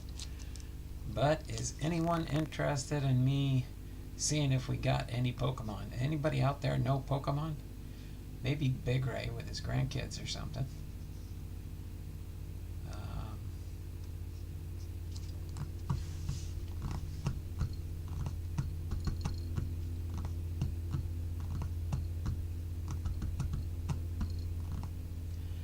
Any thoughts on this? You guys want me to open this up, or just take it to our, or take it to our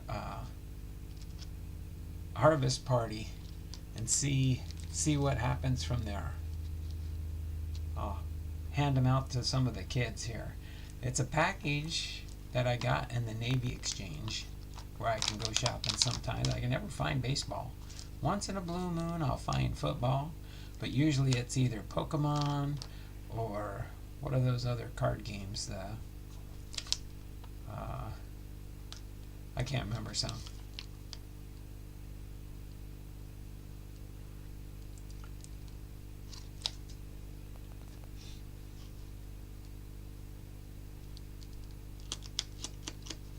Yep. But you guys want me to open up a couple of these packs, see what we can find in these they call them booster bundles. I guess you got 50 mini packs of PoKeMoN trading card or TCG trading card game cards. I guess PoKeMoN is still popular. I remember I was in Japan when the PoKeMoN craze started. I had one of the first PoKeMoN sets they had. You can probably save a few packs to open on Halloween and give some to the kids. Well, yeah, I was thinking about doing that too, but I was so wild I ended up getting 2. So I got a total of 50 packs. All I'm going to do, if I do take one, this one, it's probably just the way they shifted inside the package. There's probably 3 stacks of packs in here. There's 50 packs, so I'm thinking there's probably about 15 packs in a stack. But I was just thinking about opening up one of these packs, but this one here, well, I don't know, it's probably just shifted in the box, is my guess. This one feels fuller. This one, it's just probably the way the pack shifted. Well, yeah. So I was going to open up maybe a couple of these and take the rest to the harvest party, and then maybe open up one on Halloween. What was going to be my guess on Tuesday the 31st, Halloween. I'm probably going to do my live stream at 1 o'clock instead of 2 o'clock. So, okay. So you guys tell me, should I open up one of these bundles here and take one to our church's harvest party called Trick or Trade Booster Bundle? I mean, they all look the same, so it doesn't matter really what. I don't know what the packs look like inside. Then after this, I'm going to try and make a run to Costco before our harvest party at 4 o'clock. So, any thoughts, people? We got like, I want to finish by the 2-hour mark. We're right at 1 hour and 48 minutes right now.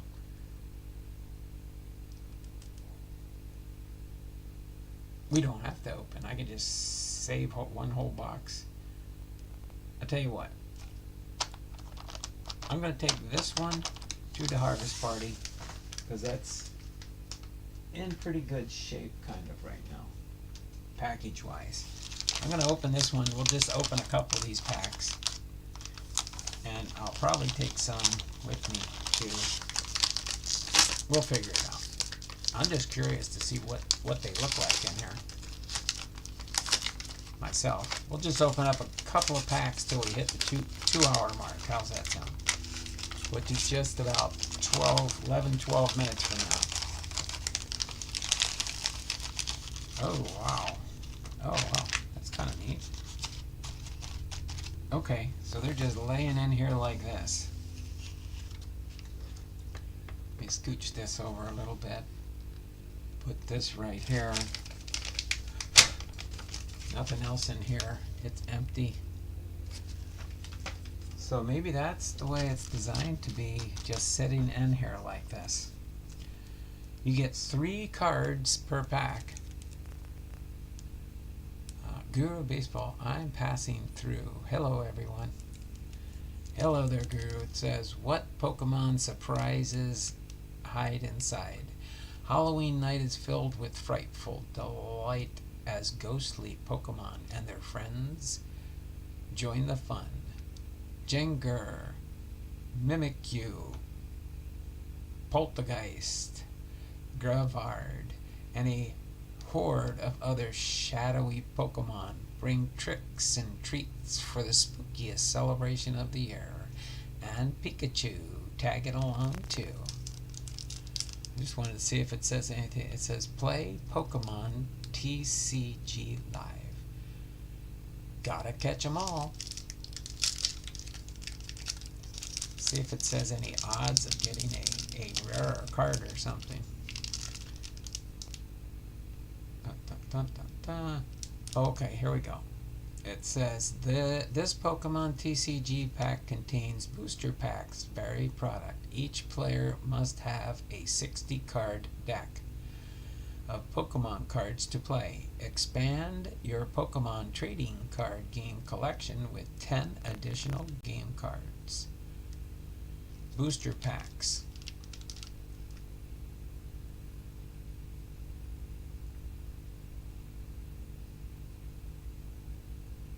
Actually from Ireland, huh?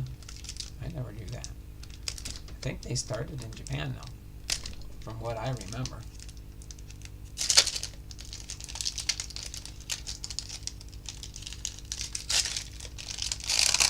I'm assuming maybe since it's a booster pack, you probably could get nicer cards.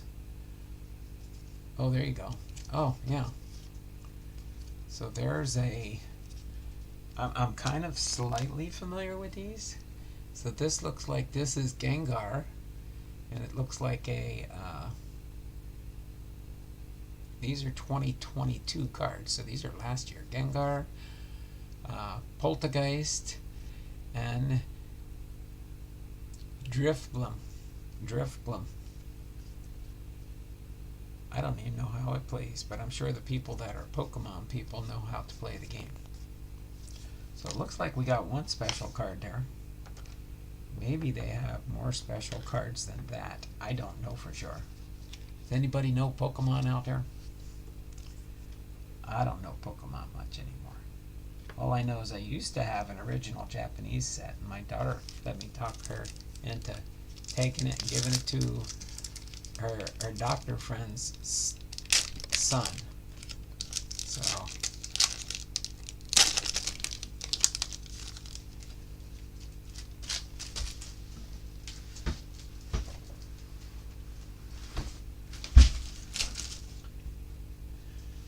we'll just see what we get here. Oh yeah, I guess you can get one special one. This is Dusknoir,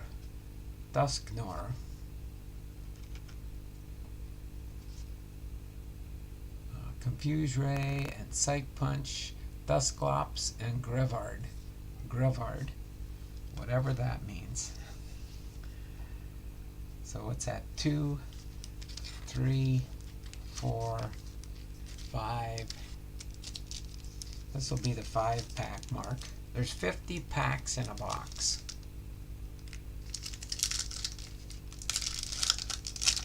They even show you where to open it if you want to open it the right way, I guess. So maybe in each one you get a special insert. Oh yeah, the center one usually looks like it's so Chandelure is the, I guess maybe you call them the shiny prism style. Look. And then we've got a Grivard. We had another Grivard. So are all the Grivards together? They have card numbers on here? Oh yeah, on the bottom. I see them now. 104, 198. And then Duskull and Dusclops. So what is there? 198 cards in this set? I'm assuming. Then you look like you've got different color borders. Got the yellow and okay. So you get the shinies, you get the gray borders, you got the yellow borders. I'm trying to think if we got different kinds in here. Not sure too many people are here today. Oh yeah, I know that. It only shows 5 viewers.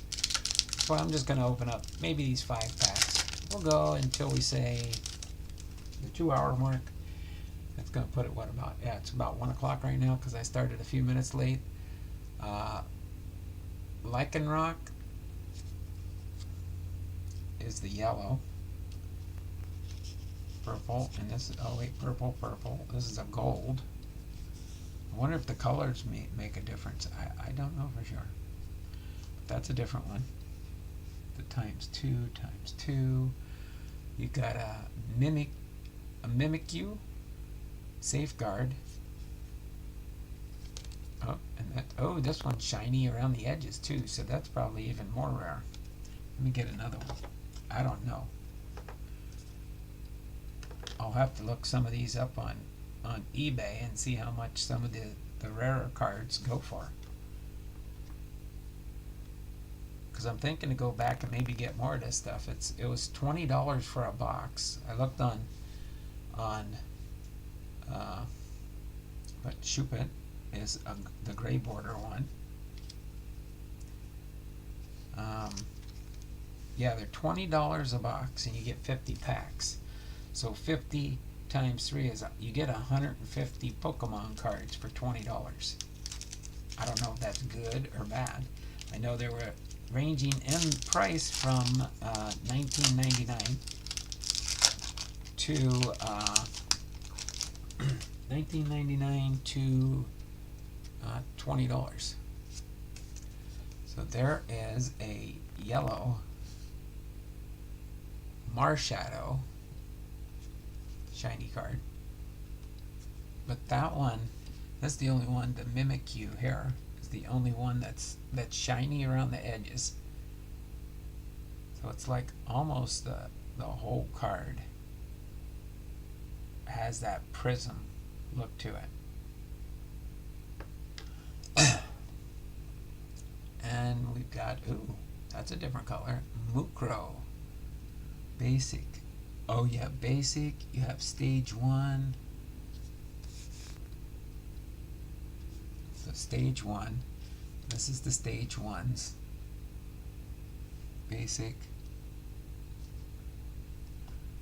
Oh yeah, you have basics. You have stage 1s.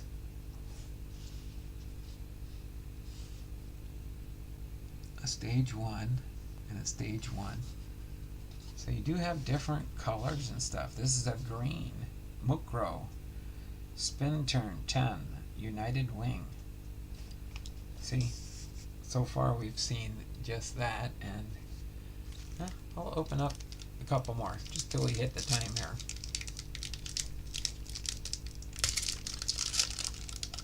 It's just a 30 card set. Oh, it's only 30 cards in this set? Well, they got numbers on the bottom. This is like 95 out of 185.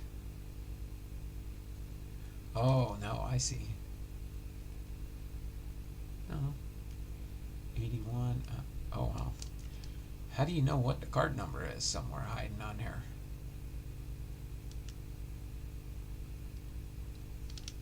I'll have to look on the trading card database and see what they say, how the card breakdown goes. Like this is a yellow stage 1. You got the Spectra purple. That's like some type of horse or something. And this one's a Magius. A Magius. Stage 1. Purple. Gray border.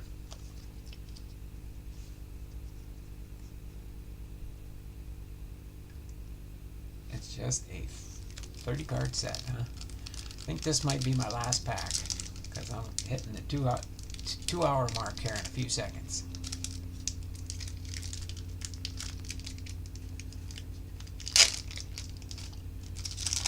So we're going to consider this the final pack here for now. We got Haunter 70. Oh, we got a full bore purple again. Oh, Mimikyu. It's the same one. It's the same one as this guy here. So we have a duplicate. We have a duplicate. And then we got Diffriblum, and a Haunter. A Diffrimbler gray and a Haunter yellow or gold border. So pretty interesting there. Not too bad, just interesting, that's for sure. PoKeMoN. I know there's expensive PoKeMoN cards out there, because we have some kids in our church that are PoKeMoners, I guess. I think they were doing the PoKeMoN game you can do on the cell phone, where you walk around with your phone and you can find different PoKeMons electronically on your phone to find a PoKeMon. But like Jason's saying, it's a 30 card set. Awesome. Well, this has been fun.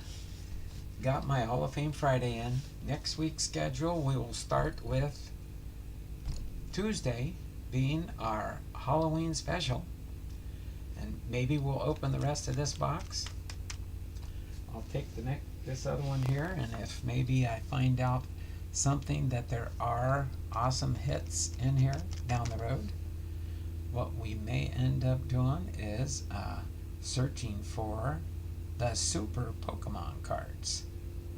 The Super PoKeMon cards. If there is a Super PoKeMon card you can find.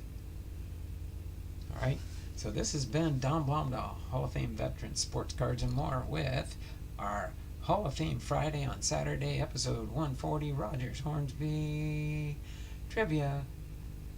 Fairfield Friday on Fairfield Saturday, and Trick or Trade.